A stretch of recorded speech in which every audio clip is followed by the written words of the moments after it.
আসসালামু আলাইকুম সবাইকে।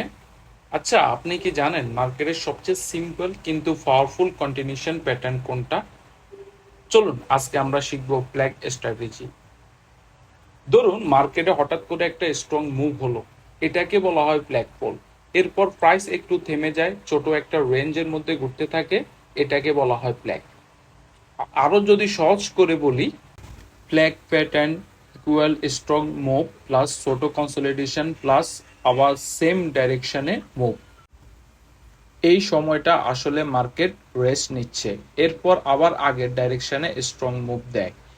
গুরুত্বপূর্ণ নিয়ম: মার্কেটে স্ট্রং ট্রেন্ড থাকতে হবে, ফ্ল্যাগ খুব বড় হওয়া যাবে না। ফ্ল্যাগ পড়লে 1/3 এর কম, কনসলিডেশন বেশি সময় চললে সেট আপ উইক হয়ে যায়। এন্ট্রি স্ট্র্যাটেজি: যখন এই ছোট রেঞ্জ ব্রেক করবে তখন ট্রেন্ড ডাইরেকশনে এন্ট্রি নিতে হবে।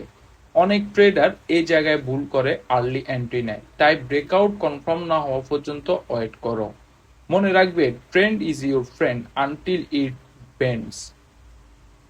ফলো করুন ফ্রেন্ডস ট্রেডার, আরও শিখুন রিয়েল ট্রেডিং নো হাইপ। ধন্যবাদ সবাইকে।